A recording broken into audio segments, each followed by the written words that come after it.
ചേർത്തല തുറവൂരിൽ ജനകീയ സമരസമിതിയുടെ നേതൃത്വത്തിൽ പ്രതിഷേധ മാർച്ച് സംഘടിപ്പിച്ചു. പുത്തൻചന്ത കേന്ദ്രമാക്കി അടിപ്പാത നിർമ്മിക്കണമെന്നാവശ്യപ്പെട്ടാണ് പ്രതിഷേധ മാർച്ച് സംഘടിപ്പിച്ചത്.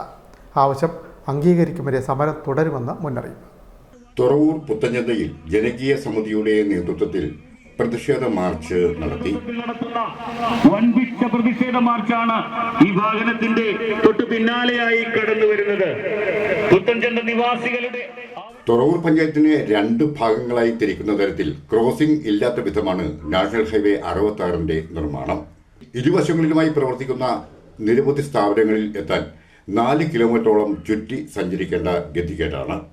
തുറവൂർ ഗ്രാമപഞ്ചായത്തിന് പടിഞ്ഞാറ് പുത്തൻകാവ് മനക്കോളം ഭാഗങ്ങളിൽ താമസിക്കുന്ന ജനങ്ങൾ കിലോമീറ്റർ സഞ്ചരിച്ച് തുറവൂർ ജംഗ്ഷനിലെത്തി തിരിച്ചു വരേണ്ട സാഹചര്യമാണ്.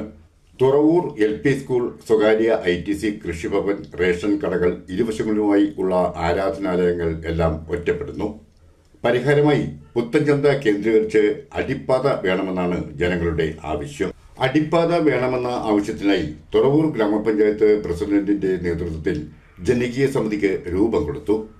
അടിപ്പാത നിർമ്മിക്കണമെന്ന ആവശ്യം കേന്ദ്ര സംസ്ഥാന അധികാരികളെ രേഖാമൂലം പഞ്ചായത്ത് അറിയിച്ചു.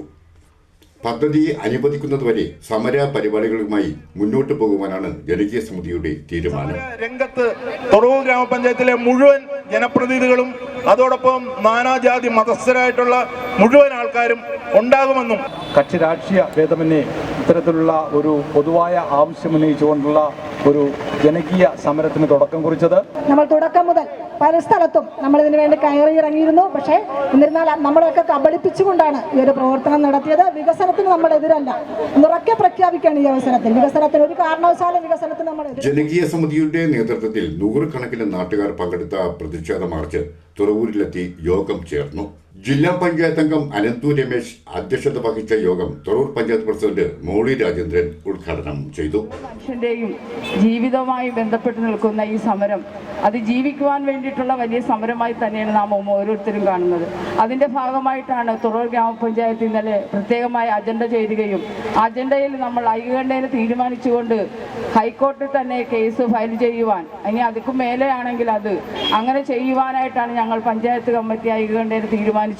നമ്മൾ കക്ഷി ചേർന്നുകൊണ്ട് തന്നെ ആർക്ക് വേണേലും പഞ്ചായത്ത് കൊടുക്കുന്ന കേസിൽ കക്ഷി ചേർന്ന് നാം ഈ കേസ് കൊടുക്കുന്നത് നമ്മൾക്ക് ഈ അടിപ്പാത നിർമ്മിക്കുക എന്നുള്ള വലിയ മഹത്തായ ലക്ഷ്യത്തിലേക്ക് എത്തിച്ചേരുന്നത് വരെ എല്ലാ നാട്ടുകാരും നന്നായി സഹകരിക്കുമെന്നും അതിലൂടെ നമ്മുടെ അവകാശങ്ങൾ പോരാടി നേടുക എന്നുള്ള ആ ലക്ഷ്യത്തിലേക്കാണ് നാം കടക്കുന്നത്. Vice president CEO George, Bharathavilasam SNDP secretary Reji, block അംഗം Aneesh, Puthankavu Devaswom president Thuravoor Devaraj, BJP panchayat samiti president Santhosh, CPM area committee അംഗം Suresh, CPI LC secretary Ajayan, Thuravoor grama panchayat വിദ്യാഭ്യാസ സ്റ്റാൻഡിംഗ് കമ്മിറ്റി അംഗം അനിത സോമൻ തുടങ്ങിയവർ പ്രസംഗിച്ചു. നാടിൻ്റെ ഒരു പൊതുവികാരം തന്നെയാണ് ഇവിടെ പ്രതിഫലിച്ചത്. കാര്യം തുറവൂർ പഞ്ചായത്തിലെ 18 വാർഡുകളുണ്ട്. ഈ 18 വാർഡുകളും അടങ്ങുന്ന വാർഡ് അംഗങ്ങൾക്ക് അപ്പുറത്തേക്ക് ഇപ്പുറത്തേക്ക് പോകാനൊരു സംവിധാനം തുറവൂർ പഞ്ചായത്തിലില്ല. ഒരു ക്രോസിംഗ് ഉള്ളത് തുറവൂർ കവലയിലാണ്. ആ തുറവൂർ കവല എന്ന് പറയുന്നത് കുത്തിലോട് പഞ്ചായത്താണ്. പിന്നീടുള്ളത് പത്മാഷി കവലയാണ്. അത് പട്ടണക്കാട് പഞ്ചായത്താണ്. ഇതിനിടയിലുള്ള തുറവൂർ പഞ്ചായത്തിനെ പാടെ അവഗണിച്ചിട്ടുള്ള വികസന പ്രവർത്തനം. വികസനത്തിന് നമ്മൾ ഒരിക്കലും എതിരില്ല. പക്ഷേ തുറവൂർ പഞ്ചായത്തിൽ അങ്ങോട്ടും ഇങ്ങോട്ടും ക്രോസ് ചെയ്യുന്ന സംവിധാനമില്ല. അപ്പോൾ തുറവൂർ പഞ്ചായത്ത് കേന്ദ്രീകരിച്ച് ഒരു അടിപ്പാത വേണമെന്നുള്ളതാണ് നമ്മുടെ പൂർണ്ണമായ ഒരു ആവശ്യം.